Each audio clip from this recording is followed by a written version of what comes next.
મિત્રો ઘણી વખત થાય છે એવું કે માણસના જીવનની અંદર નાના મોટા પ્રોબ્લેમો આવ્યા જ રાખતા હોય, જેથી થાકી હારી કંટાળી અને કોઈક ભુવાની પાસે સપટી નખાવે જાય, એટલે કે દાણા જોવરાવે. અને દાણામાં મિત્રો કેવું હોય, ઝાઝા ભાગે વસન વધાવેથી વાતું થતી હોય. પણ ઘણા બધા કેસમાં એવું પણ હોય કે જે દાણા જોવરાવવા હાટું જે માણસ ગયો હોય એ ઓલા ભુવાને કહે કે ભાઈ મને આ વસન વધાવવા ઉપર બહુ ઝાઝો વિશ્વાસ છે નહીં.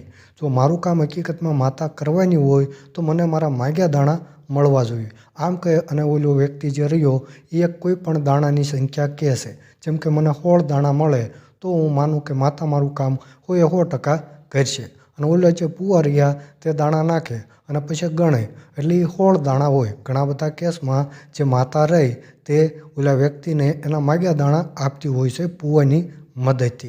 અને માગ્યા દાણા મળવા પાછળનું એ જ મેન મુખ્ય કારણ છે કે માતા જો તમને તમારા માગ્યા દાણા આપે એટલે તમારે સમજી લેવાનું કે હવે તમારું જે કામ રહ્યું તે 100% થાય. લોટામાં લીટાવાળી આ વાત છે. એટલે માગ્યા દાણા મળવા પાછળ આ જ મેન મુખ્ય કારણ છે કે માતા તમારું કામ 100% કરશે.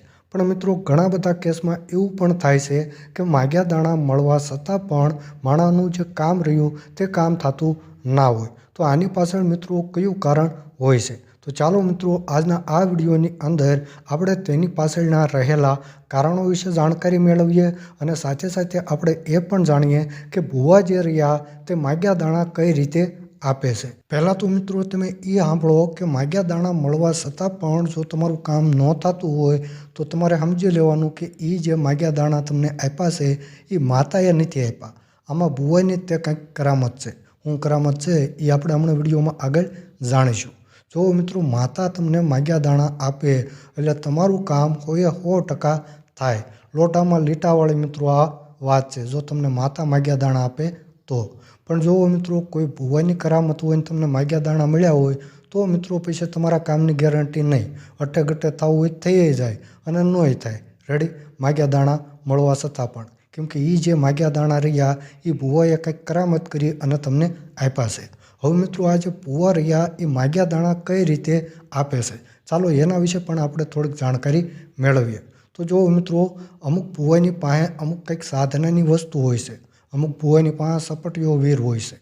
હવે આ સપટીયો વીર કયું કામ કરે એ હું તમને જણાવી દઉં. તો સપટીયા વીરનું કામ એવું છે કે તમે જેટલી વખત ભુવા પાસે માગ્યા દાણા માગો એટલી વખત ભુવા જે રહ્યા તે સપટીયા વીરની મદદથી તમને માગેલા દાણા આપે. તમે એમ કહો કે મારે 16નો વધાવો જોતો છે તો ભુવો જે રહ્યો તે સપટીયા વીરની મદદથી તમને 16નો વધાવો આપે.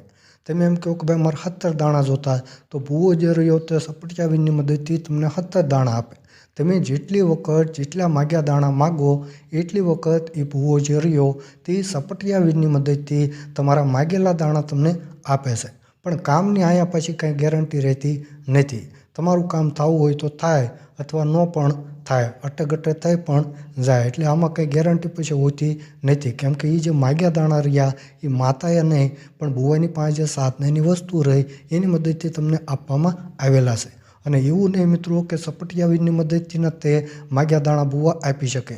બીજી પણ ઘણી બધી એવી સાધનાઓની સિદ્ધિ હોય છે જેની મદદથી જે ભુવા રહ્યા એ તમને તમારા માગેલા દાણા આપી શકે. આમાં મિત્રો ઘણા ભુવાની પાસે હાથની એવી કરામત પણ હોય. એ જેવા તે દાણા એના હાથમાં લે એટલે તરત એને ખબર પડી જાય આ એટલા જ દાણા છે. અને એ પટ ઉપર દાણા નાખીને તમને કહે કે ભાઈ એટલા દાણા છે ગણી લે. એટલે એ એટલા દાણા જ હોય. તો આમાં ભુવાની હાથ ચાલાકી પણ હોઈ શકે. પણ ઘણા બધા ભુવાની પાસે સાધનાની વસ્તુ પણ હોય છે. એની મદદથી પણ એ માણસોને માગ્યા દાણા આપતા હોય છે. તો મિત્રો આ હતી જાણકારી. જો મિત્રો કોઈ માતા તમને માગ્યા દાણા આપે તો તમારું કામ 100% થાય. બાકી જો ભુવાએ એની સાધનાની કંઈક વસ્તુથી તમને માગ્યા દાણા આપ્યા હોય તો પછી કાંઈ નક્કી નહીં. અટે-ગટે તમારું કામ થવું હોય તો થાય તે અને નોય થાય. કારણ કે ભુવાએ એ જે માગ્યા દાણા રહ્યા એ એની સાધનાની વસ્તુથી તમને આપ્યા છે. તો બસ મિત્રો આજના આ વિડીયોની અંદર આટલું જ છે. આ હતી મિત્રો એ જાણકારી કે ભુવા જે રહ્યા તે માગ્યા દાણા કઈ રીતે આપે છે તેની.